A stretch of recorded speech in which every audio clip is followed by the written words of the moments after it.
Y is pi irrational, जितना required है उससे थोड़ा और ज़्यादा जानने की कोशिश करेंगे इस लेक्चर में कि पाई जो है वो इरेशनल है तो क्यों है।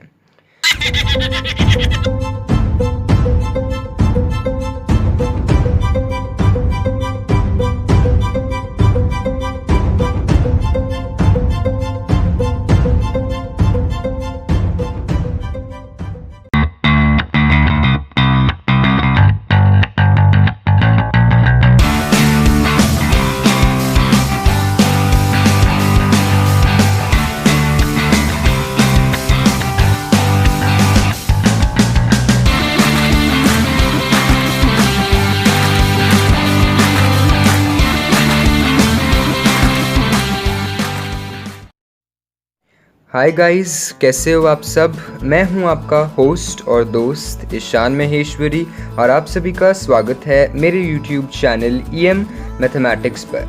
तो आज के इस वीडियो लेक्चर में हम क्लास 9th CBSE मैथ्स का चैप्टर नंबर 1 नंबर सिस्टम का लेक्चर नंबर 26.1 लेकर आए हैं। यानी ये है 26th लेक्चर का फर्स्ट पार्ट, जिसमें हम बात करेंगे आपकी NCERT एक्सरसाइज 1.5 के क्वेश्चन नंबर 3 के सॉल्यूशंस के बारे में।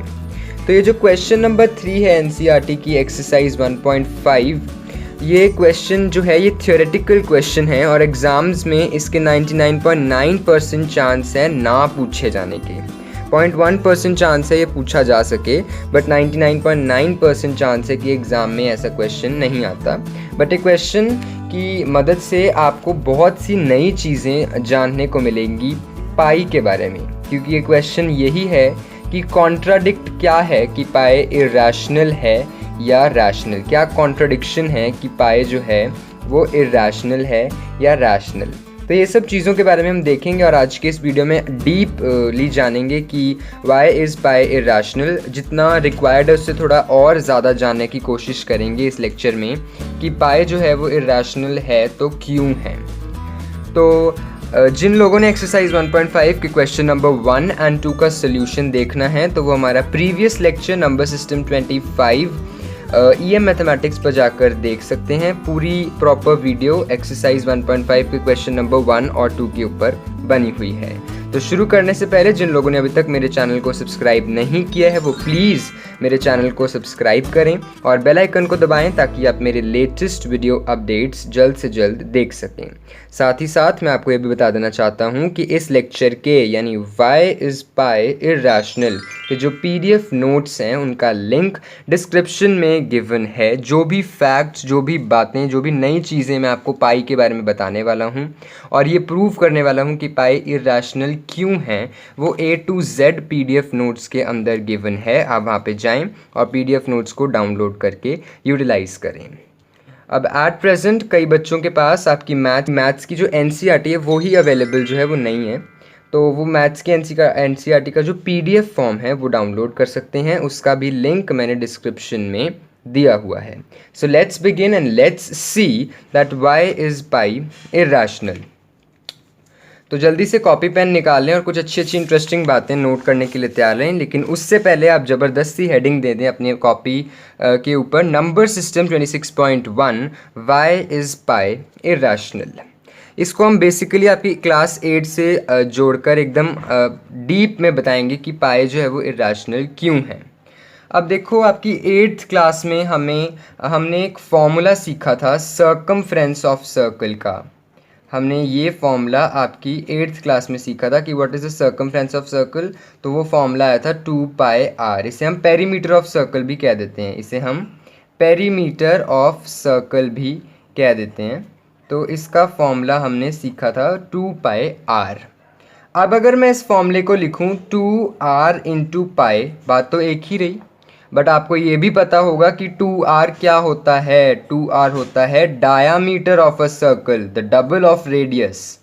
अगर ये आपका एक सर्कल है तो ये जो है वो रेडियस का डबल है, जिसे हम कहते हैं डायामीटर, तो 2r इंटू पाई में 2r जो है वो आपका सर्कल का डायामीटर है। तो इसे मैं ऐसे लिख सकता हूँ diameter into pi. Yes, I can absolutely write कि circumference of a circle is diameter into pi. तो पाई की यहाँ से क्या वैल्यू आई? पाई की वैल्यू आई circumference अपॉन डायामीटर। तो पाई की यहाँ से क्या वैल्यू आई? circumference upon diameter. तो अब आप इस फॉर्मूला को देख के, जैसे कि आपके जो क्वेश्चन है, क्वेश्चन नंबर 3 है आपके एनसीईआरटी का, वो भी यही कह रहे हैं कि पाई को हम लिख सकते हैं सर्कमफ्रेंस अपॉन डायामीटर। और इसको ऐसे देख के आपको लग रहा होगा कि ये तो पाई तो एक रैशनल नंबर आना चाहिए, क्योंकि c अपॉन डी है, c रैशनल होता है, d रैशनल होता है, इसलिए पाई भी रैशनल आना चाहिए। सर्कमफ्रेंस की वैल्यू आपने देखी है, हमेशा रैशनल सी दी होती है, कभी कभी आती है 7 सेंटीमीटर, कभी 14, फॉर एग्जाम्पल कुछ भी। तो सर्कमफ्रेंस की वैल्यू जो है वो रैशनल दी होती है, डायमीटर भी रैशनल होता है, रेडियस का डबल। तो आप कहोगे कि आपका जो पाई है वो रैशनल आना चाहिए according to this formula, but actually में ये नहीं है।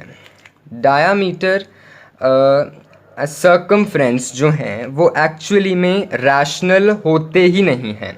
अगर मैं आपको कहूँ कि आप circumference of a circle calculate करने की कोशिश करो without actually using this formula, बिना इस फॉर्मूले के यूज़ किए अगर मैं आपको कहूँ कि सर्कमफ्रेंस ऑफ सर्कल कैलकुलेट करने की कोशिश करो, तो क्या आप सर्कमफ्रेंस ऑफ सर्कल कैलकुलेट कर पाओगे?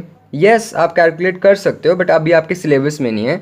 बहुत ही हाई स्टैंडर्ड्स +2 के बाद आप कुछ ऐसी थ्योरीज़ हैं, कुछ ऐसे कंसेप्ट्स हैं, उनके थ्रू सर्कल का सर्कमफ्रेंस कैलकुलेट कर सकते हो without using this formula. But जब आप उस सर्कल का सर्कमफ्रेंस कैलकुलेट करोगे तो आपको पता लगेगा कि सर्कल का जो सर्कमफ्रेंस है वो इर्रैशनल आता है। सर्कल का जो सर्कमफ्रेंस है वो इर्रैशनल आता है, ये आपको पता चलेगा जब आप सर्कल का सर्कमफ्रेंस विदाउट इस फॉर्मूले के कैलकुलेट करते हो। अभी क्या है कि आप 8th-9th क्लास में अब आपको फॉर्मूला सॉल्व करना होता था, इर्रैशनल नंबर आपको 9th क्लास में ही आके पता चला है, तो वो कैसे आपको सर्कमफ्रेंस की वैल्यू इर्रैशनल दे देते 8th क्लास में? उन्होंने तो अपनी मर्जी से सर्कमफ्रेंस की डायमीटर की वैल्यू जिस जिस क्वेश्चन में मेंसुरेशन के आपने किया है वहाँ पे रैशनल नंबर दे दी। तो आपके दिमाग में तो यही बैठ गया कि पाई जो है वो रैशनल नंबर आएगा, but pi is not actually a rational number, it is an irrational number, क्योंकि सर्कमफ्रेंस ये जो चीज़ है ये इर्रैशनल होती है। डायामीटर जो होता है ये भी सर्कल का इर्रैशनल होता है। वो तो आपको कहने को वो कह देते हैं कि ये रैशनल है, बट ये इर्रैशनल भी होता है, रादर हो सकता है मैं कहूँगा, क्योंकि हर टाइम ये इर्रैशनल नहीं होता, कभी कभी रैशनल भी हो सकता है, सर्कमफ्रेंस भी कभी कभी रैशनल हो सकती है, बट एट अ टाइम दोनों में से कोई ना कोई एक चीज़ तो इर्रैशनल होती ही है। मैं फिर से रिपीट करूँगा कि सर्कमफ्रेंस कभी इर्रैशनल और कभी रैशनल हो सकता है। Same goes for diameter, diameter कभी इर्रैशनल तो कभी रैशनल हो सकता है, बट दोनों चीज़ें एक टाइम पे रैशनल नहीं हो सकती। दोनों चीज़ें एक टाइम पे रैशनल नहीं हो सकती। अगर दोनों चीज़ें इकट्ठी हैं तो उन दोनों में से कोई ना कोई एक जो है वो इर्रैशनल ज़रूर होगा, उन दोनों में से कोई ना कोई एक जो है वो इर्रैशनल ज़रूर होगा। So what is the reality? The reality is that both the circumference and the diameter we calculate is not exactly a rational number. Either circumference or diameter, or we can say both, they are an irrational number. तो suppose करो एक case में circumference जो है वो irrational है, diameter जो है वो rational है, तो आंसर क्या आएगा? irrational। ये तो आपने ऑपरेशंस ऑन रियल नंबर्स में पढ़ा ही हुआ है। दूसरे केस में मान लो कि सर्कमफ्रेंस जो है वो रैशनल है और ये जो है हमारी डायमीटर ये इर्रैशनल है, तो कैसा पाई आएगा? पाई अगेन इर्रैशनल आएगा। हेंस हर एक चीज़ जो है वो यही प्रूव कर रही है कि पाई जो है वो एक इर्रैशनल नंबर है। दोनों चीज़ें एक्चुअली में तो इर्रैशनल होती हैं। और सपोज़ कर लो पाई जो है वो मतलब पाई इज इक्वल सर्कमफ्रेंस भी इर्रैशनल है और हमारा डायमीटर भी इर्रैशनल है, तो आप कहोगे सर ऐसे में तो रैशनल भी आ सकता है। नहीं आता रैशनल। रैशनल तो हमेशा ऐसे केसेस में आता है जब सेम हो। जब सेम हो ऊपर नीचे तो ही रैशनल आएगा। बट क्या सर्कमफ्रेंस और डायामीटर सेम हो सकते हैं? नहीं। इसका मतलब ये दोनों नंबर्स अलग अलग हैं, इसका मतलब ऐसा कोई केस कभी बनेगा नहीं, और हेंस पाई हमेशा हमेशा के लिए इरैशनल आएगा। And hence we prove that pi is an irrational. तो आप अपनी अगर एग्जाम में क्वेश्चन आ जाए तो क्या लिखोगे कि pi is equals to circumference upon diameter, and reality is that both circumference and diameter we calculate is not exactly a rational number, they are irrational। ये सेम लाइन मैं लिखना नहीं चाहूँगा, ये पीडीएफ नोट्स में अवेलेबल हैं, आप वहाँ पे डाउनलोड करके ये पीडीएफ नोट्स में से ढूंढ सकते हैं कि आपको किस तरीके से वो लाइन जो है वो लिखनी है एग्ज़ाम में।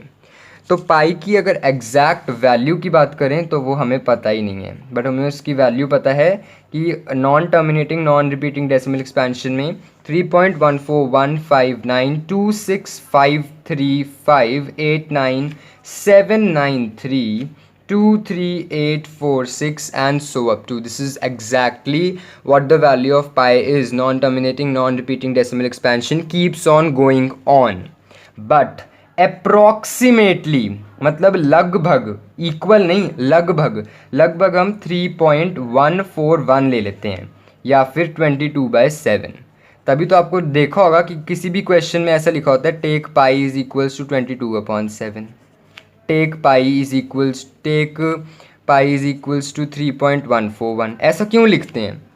क्योंकि अगर वो ना लिखें तो हम तो ये वाली वैल्यू यूज़ करेंगे जो इक्वल है, और इससे तो आंसर नहीं आ पाएगा, ये तो इरैशनल है, इससे तो आप कैलकुलेट नहीं कर पाओगे। इसलिए आपको वो लिख देते हैं कि पाई की वैल्यू हालांकि ये है, बट कोई बात नहीं, आप ये यूज़ करके जो अपने क्वेश्चन सॉल्व कर लो। तो ये भी बात एक और प्रूफ है कि पाई जो है वो एक इरैशनल नंबर है, क्योंकि उसकी डेसिमल एक्सपेंशन जो है वो 3.14159। अब आप कहोगे ये नंबर किसने ढूंढा? ये नंबर ग्रेट साइंटिस्ट्स, बहुत अलग अलग साइंटिस्ट ने अलग अलग तरीके से नंबर ढूंढा। आइजैक न्यूटन ने ये नंबर ढूंढा, श्रीनिवासा रामानुजन जी ने ये नंबर ढूंढे कितनी वैल्यू है इसकी। तो इस पे अगर आप ना ही जाओ कि किसने ढूंढा, कैसे ढूंढा, क्योंकि ये बहुत ही ज़्यादा हाई कंसेप्चुअल है, बट आपको ये पता चलना चाहिए कि पाई जो है वो एक इरैशनल नंबर है। क्यों? क्योंकि सर्कमफ्रेंस ऑफ अ सर्कल और डायमीटर ऑफ अ सर्कल हमेशा रैशनल नहीं होते हैं, वो most of the time irrational होते हैं। अगर आप कैलकुलेट करोगे विदाउट यूजिंग फॉर्मूला तो वो आपको इरैशनल ही मिलेंगे। फॉर्मूला कुछ इस तरीके से है कि वो इसको रैशनल बना देता है। So this is all about कि proving why pi is irrational. मैं लगे हाथ पाई के 2-4 फैक्ट्स आपको बता देना चाहूँगा।